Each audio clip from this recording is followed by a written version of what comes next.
तो दोस्तों कर्नाटक चुनाव अब आखिरी मुकाम पे है, या कहें तो कर्नाटक चुनाव का जो मैच चल रहा है उसमें आखिरी ओवर फेंका जा रहा है। उस आखिरी ओवर का हर बॉल, हर एक बॉल जो है वो बहुत महत्वपूर्ण है, बहुत इंपॉर्टेंट है।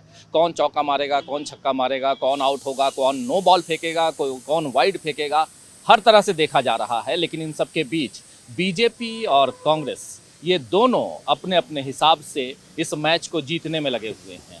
बीजेपी जहां ध्रुवीकरण की राजनीति के इर्द गिर्द घूमती हुई नजर आ रही है इस कर्नाटक में, तो दूसरी तरफ कांग्रेस पार्टी, उसमें भी राहुल गांधी और प्रियंका गांधी दोनों बहुत ही संयमित रूप से भाषण दे रहे हैं और मुद्दों से भटकते हुए कहीं नहीं दिखाई दिए। साथ साथ ये भी दिखाई दे रहा है कि नेशनल मुद्दे जो हैं, यानी कि राष्ट्रीय मुद्दों से भी राहुल गांधी अपने आप को और प्रियंका अपने आप को दूर रखे हुए हैं।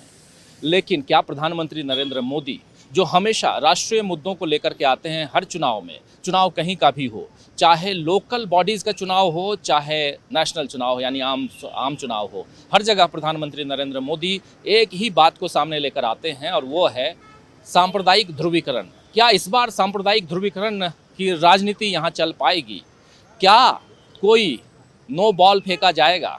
ये सब कुछ समझेंगे। इस वक्त हम मौजूद हैं बेंगलुरु में, और बेंगलुरु से अब सीधे हम लोग निकलने वाले हैं मैसूरू की तरफ। हमारे साथ इस चुनावी सफ़र में प्रशांत टंडन जी, वरिष्ठ पत्रकार, हमारे साथी हमारे साथ जुड़े हुए हैं। प्रशांत जी, आपका स्वागत करता हूं इस कार्यक्रम में। देखिए राजीव, जैसा आप कह रहे हैं कि आखिरी ओवर है, और कल रात हम लोग एक मैच देख रहे थे आईपीएल का, और गुजरात की टीम ने 3 छक्के मारे अंतिम ओवरों में, उसके बाद भी वो टीम हार गई। तो ये छक्के बहुत महत्वपूर्ण होते हैं या नहीं होते, ये देखना होगा कि जब 13 तारीख को रिजल्ट आएंगे। लेकिन जो अभी तक देखा है राजीव जी, कि जो उत्तर भारत के मुद्दे हैं या वहाँ के मीडिया में जो मुद्दे हैं, जैसी बात आप कर रहे थे, वो मुद्दे कर्नाटक की जनता में नहीं है। कर्नाटक की जनता गालियों की गिनती नहीं कर रही है। कर्नाटक की जनता अपने मुद्दों को तलाश रही है कि उनके मुद्दे, उनके रोजी रोजगार के मुद्दे, उनके नंदनी के मुद्दे, उनके भाषाई अस्मिता के मुद्दे, वो कितने इम्पोर्टेंट हैं यहाँ पे। तो इन सब को देखते हुए हम लोग दिखाएंगे मैसूरू और उससे आगे भी कि कर्नाटक के चुनाव के आखिरी ओवर में ये मैच में क्या हो रहा है और क्या होगा आगे आने वाले दिनों में। बिल्कुल, प्रशांत जी सही कह रहे हैं। मुद्दे जो हैं वो कौन से हैं, उसी का जिक्र कर रहे थे प्रशांत टंडन जी, और यहाँ की जनता बताएगी कि आखिर कौन कौन से मुद्दे जो हैं वो बहुत महत्वपूर्ण हैं, और किन मुद्दों पर इस बार यहाँ चुनाव लड़ा जा रहा है। तो बहुत कुछ बताना अभी बाकी है। हम आपको लेकर चलेंगे सीधे यहाँ से मैसूरू, और मैसूरू से भी वहाँ की जनता को हम जोड़ेंगे और समझेंगे कि क्या कुछ है। यहाँ से अब आगे बढ़ते हैं। तो हमारे साथ कुछ स्थानीय लोग यहाँ जुड़ चुके हैं और उनसे समझने की कोशिश करते हैं कि इस चुनाव में चल क्या रहा है। आपसे ज़रा समझना चाहूँगा क्या कुछ चल रहा है। जरा अपना नाम, अपना परिचय बताइए। हमारा नाम मुनियप्पा बोल के, ये मैसूर रोड का और नायनहಳ್ಳಿ का यही लोकल वाला है मैं। अच्छा, क्या देख रहे हैं? क्योंकि चुनाव में यहाँ हम लोगों को तो कुछ दिखाई ही नहीं दे रहा है, लेकिन आप लोग यहाँ हैं, क्या कुछ देख रहे हैं? क्या चल रहा है? किसकी तरफ जा रहा है ये चुनाव? और चुनाव तो अभी अभी अभी वो हीट बन गया। अभी 6 दिन है ना, सिर्फ 6 दिन है, 6-7 दिन है बस। अभी लास्ट ओवर चल रहा है चुनाव। हाँ, लास्ट ओवर चल रहा है। अभी ये 6 दिन में वो 4 दिन क्या हो रहा है वो उसका बेनिफिट लगता है कांग्रेस और बीजेपी बोथ आल्सो। इसमें जेडीएस भी है, लेकिन छोटा मोटा सीट का उसका उतना ही, तो 20 to 30 सीट में वो उसका हो गया जेडीएस का।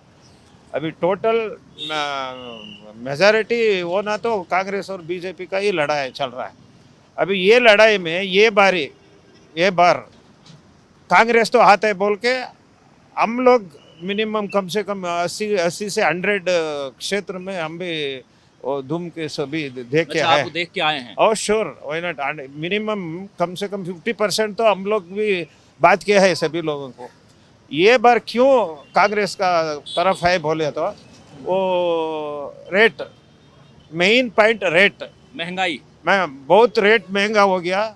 और सेकंड पॉइंट ये 1 महीने के अंदर हो गया वो दूध का, वो तो स्वाभिमान का है, नंदिनी और अमूल का। ये लड़ाई तो ऊपर से नहीं देख रहा है, लेकिन क्या अंदर में देखे तो नंदिनी वो मिल्क सभी का एक जीवन, वो जीवन का एक रास्ता।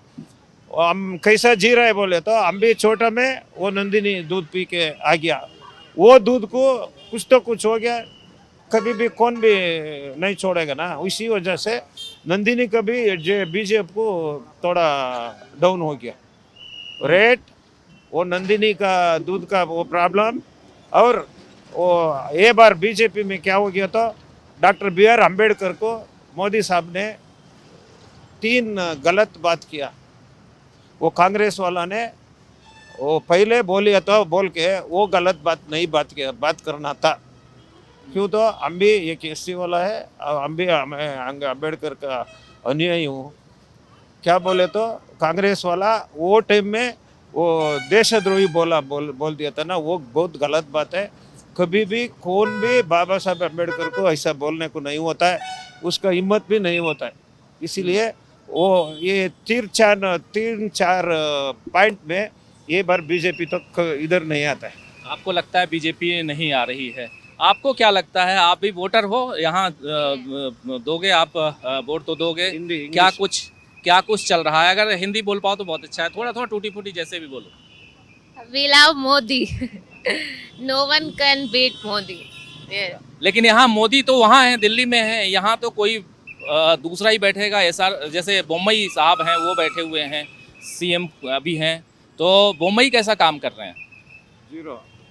Bommai, I don't know, but Modi is best.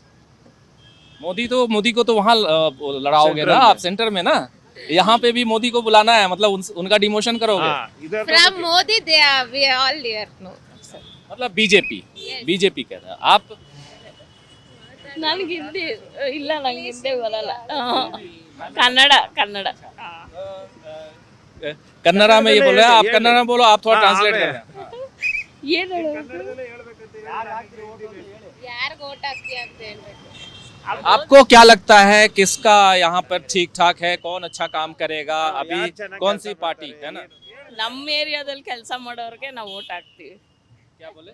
वो सिर्फ क्या बोल रहे हैं, हमारा कॉन्स्टिट्यूंसी में कौन काम करते हैं उसका वोट डालते हैं। हाँ। अच्छा, ये समझना चाहूँगा आपसे कि कंस्टिट्यूंसी के हिसाब से क्या जैसे वो बीजेपी का कैंडिडेट है या JDS का है या कांग्रेस का है, अगर वो अच्छा काम कर रहा है तो लोग उसकी तरफ जा रहे हैं, ऐसा भी है क्या?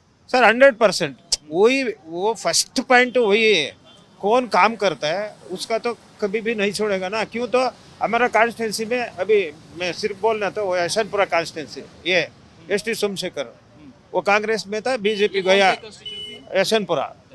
हाँ, कांग्रेस से बेंगलुरु रूरल का अभी ST सोमशेखर है ना, वो अभी बीजेपी गया, लेकिन काम अच्छा किया, उसको हारने को नहीं होता किसी को भी। अभी बीजेपी में खड़ा है ना, वो 100% जीता है। वो ऐसा वो तोटा विजयनगर, गोविंदराज नगर, यशवंतपुरा, राजा राजेश्वरी नगर, बिड़दी, रामनगर और वो बिड़दी, अबगोड़ी, वैसा वो एक मिनिमम एक 28 कॉन्स्टिट्यूंसी बेंगलुरु में है ना, इसमें कौन काम करते हैं उसको जरूर वोट देगा।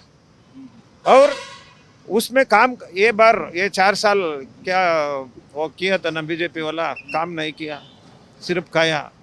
वो इलेक्शन में उसका छोड़ो, 40% 60%, हमको नहीं, हमें वोट डालने वाला ना, हमको वो तरफ नहीं। काम होना, वो स्टेट अच्छा रखना, आदमी को देखना, वो सबको कौन देखते है उसको वोट देना।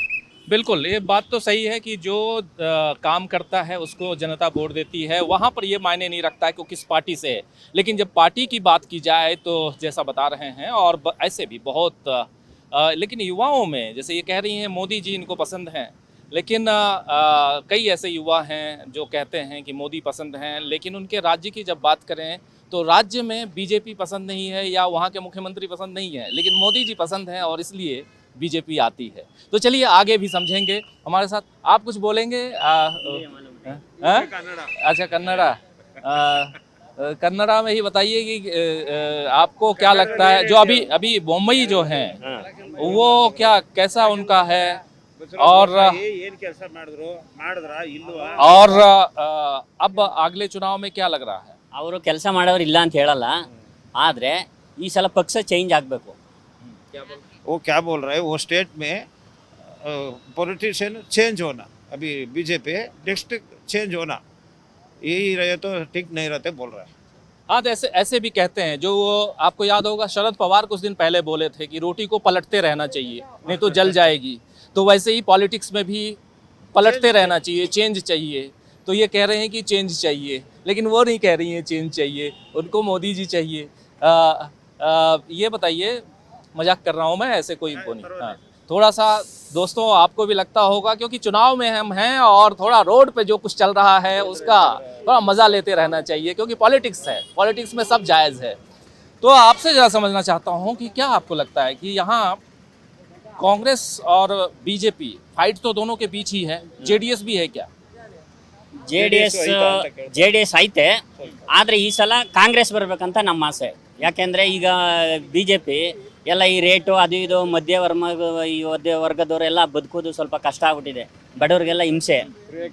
ಅದಕ್ಕೆ ಏನು ಮಾಡ್ಬೇಕು, ಇವಾಗ ಪ್ರಿಯಕೃಷ್ಣ ಬರಬೇಕಂತ ನಮ್ಮ ವಾರ್ಡಲ್ಲಿ ನಾವು ಇದು ಮಾಡ್ತೀವಿ. वो क्या बोल रहे, वही मैं पहले बोला था ना, रेट बढ़ गया, इसलिए वो क्या बोल रहे, वो हमारा गोविंदराज नगर कॉन्स्टिट्यूंसी में 38 इयर्स का कैंडिडेट है कांग्रेस का, प्रिया कृष्णा, आपको मालूम है ना, वो प्रिया कृष्णा जीतना बोल रहा है। तो देखिए ओवरऑल, हाँ आप भी कुछ बोल। अच्छा